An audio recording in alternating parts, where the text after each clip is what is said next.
It's kind of a shitty day outside, so I've got extra lights on and I feel like I'm kind of washed out, but we'll just deal with it. Today, I wanted to talk about art journaling for people who have no idea how to art journal.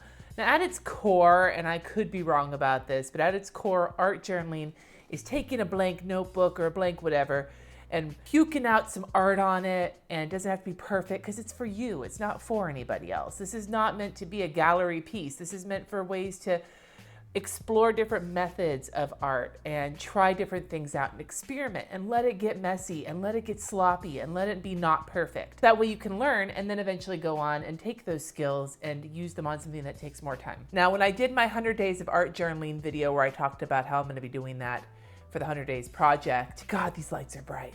I feel like I'm like ghostly, ooh, but whatever. People said, well, I don't know how to art journal, so can you help me figure out what things I need? And I know people love to buy all of the things, but I'm gonna give you just a few things you can pick up or that you may have around for other reasons to get you kind of started.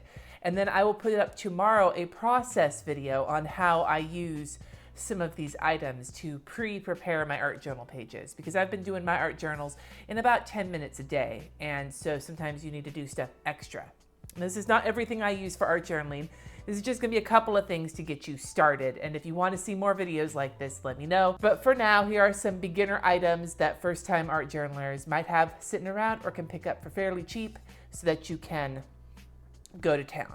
The first thing you're going to need to art journal is a journal of some kind. Now, you can get like a bound pad of paper. I would stay away from the pads that are glued on top and get maybe like a spiral bound one. I know Canson does a mixed media paper book that is really cheap. You can get it for like 10 bucks or less, especially if you use a coupon at Michael's. But you want to use either mixed media or watercolor type paper or cardstock. You want something that's a little heavier, because when you do art journaling, chances are you're going to start piling on the shit, and regular ass drawing paper is going to buckle and it's going to be bad news. This is a Dylusions journal. This is the small one. I have a big one that I've used as an art journal before. This one I actually use mostly for swatching things like markers and stuff. That's what I use this puppy for. But the pages are cardstock and you can put a lot of shit on them. Like here I was actually doing like an art journal situation. You can get this for pretty cheap at Michael's, especially if you use a coupon, and you can decorate the cover. The one I'm using currently is this Jane Davenport canvas journal that has watercolor pages. This is what I'm using to art journal in right now for this challenge. And this was a $20 journal, but I used a coupon on it. But you can get one of those mixed media books. You just want to get something that has paper that is heavier than standard drawing paper or sketch paper. So look for mixed media or watercolor paper as the paper in the book that you're getting, because that way you will have the heaviness that you will need for an art journal. Really important for art journaling is some kind of a pen that you can use for drawing, sketching, journaling, all of the things. And you want something, especially when you start getting into mixed media, you're going to be getting like textures on the paper from layers of stuff, and a regular marker is not going to suffice. You also may want something that's waterproof, because if you use anything with liquid or water, you want to keep it so that it's not all fucked up.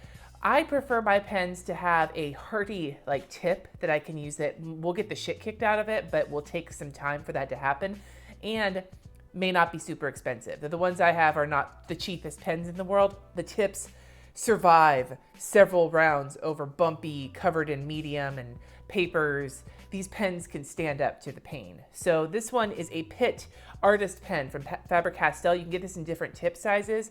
Medium is the one that I tend to use the most in my art journaling, because I found that this tip is nice and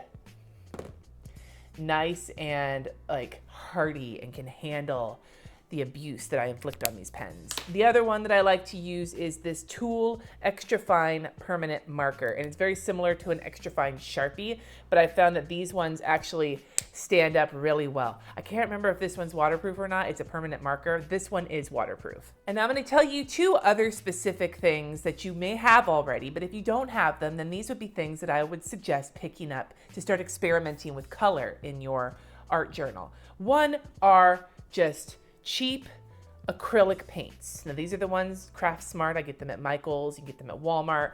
They're hella cheap. If you get them on sale, they're like 50 cents a tube, and you can pick up a whole bunch of different colors. Because this paint is cheap, you can use it, a lot of it, and not worry about blowing through a lot of money. And so I love these acrylic paints. They're awesome. And the colors are super bright. The one thing you'll have to remember is that they dry quickly. So you have to work fast with these, all right? But cheap acrylic paints, a great way to add color to your art journal. The other thing you want is something to kind of use for like decoupage or other kinds of ways to adhere paper to your art journal to add dimension and different layers and stuff. And so something like that can go a long way. Now you can go the Mod Podge route, and you may have some of this already, but I found I actually prefer matte gel, which you have to buy at an art supply store or at Michael's and can be expensive, but I love this shit. And you use this to adhere papers. This will go on white, but dry clear. I found this easier for me to work with than Mod Podge, so I prefer this.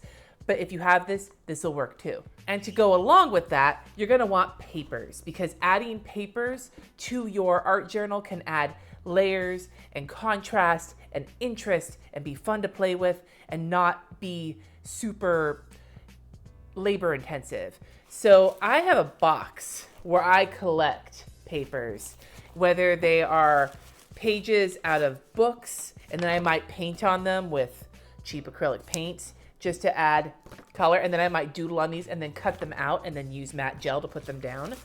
Or you can use like sheets that you tear out of like old dictionaries. You get it like, you know, the library book sales or thrift stores, whatnot. I have old ledger papers that I'll use. I have paper towels that I use to soak up watercolor and ink. I save these, and I can use these in my art journal. I save a bunch. It's like I'm a fucking hoarder. But like you can add like old cards. And then even when I put paper underneath my journal to catch, like, you know, what I do when I'm art journaling is I'll put a piece of newsprint underneath it to catch like any extra paint or to like roll off any paint that's on my things to get it out of the way. And then I just save those papers and I cut them into strips and I use them. I might run them through the Xyron, the sticker maker, and turn them into stickers for my paper, or I might just decoupage them on to my art journal. But that way you're reusing things and not just throwing a bunch of shit away, and it can add some coolness. So start your own art journal paper stash, and then soon you're gonna have a ton and you're gonna wonder what the fuck you have so much shit for. But it works really well, especially if you use Mod Podge or matte gel to put it down. To go along with all of that, you're gonna need some shitty paintbrushes. You're gonna need shitty paintbrushes to use for your acrylic paints. You're gonna need shitty paintbrushes to use for your matte gel or your Mod Podge, and know that they're gonna get fucked up. So buy the cheap ones, don't use nice ones for those. And shitty paintbrushes can be used to create different patterns. If they're all crusty, they can add like feathery looking patterns, whatever. Use what you have to start. And speaking of using what you have, everybody has old gift cards and things like that lying around. You take your journal and you put some acrylic paint on it, right? You put some acrylic paint on it, squirt some of it out, take your little credit card and just push it around. And it's a way to create different like textures on your paper without wasting a paintbrush and just doing it in a fun way. So I love using these in my art journaling. There are all sorts of other things you can pick up too. Gelatos, watercolor crayons, watercolors in general, oil-based markers, all sorts of stuff. And we can go into that later. But my challenge to you is gonna be to pick up a book that has heavyweight paper, grab some shitty acrylic paints, some papers from like leftover newspapers or books or whatever, and some Mod Podge or go pick up some matte gel and see what you create. Come up with something. Like you can see here, underneath all of this is paper that I decoupaged onto my art journal. And here you can see old book pages underneath the thing that I drew on and then colored later. There are lots of things that you can do without very much. Your goal is not to have something that's a phenomenal piece of art, but just something that you experiment with. So set yourself a timer for 10 minutes, 15 minutes, grab yourself some cheap paints, this couple of crappy brushes, one of these, and go to work and see what you come up with. That's what art journaling is all about. You don't have to make something fancy. You just have to make something. That's all you have to do. Look out for the next video where I'm gonna show you how I use matte gel to glue down papers to have them ready for an art journal spread. And if you would like to see a video coming up with some like take it to the next level kind of materials for art journaling, let me know in the comments and I will decide if I'm gonna do that or not. Because I don't wanna make these if you don't wanna see them. But if you'd like to see some of the other supplies that I use, I will totally go there. Thanks for watching. Subscribe if you haven't already, and catch you next time. Ghost faced out. Ooh.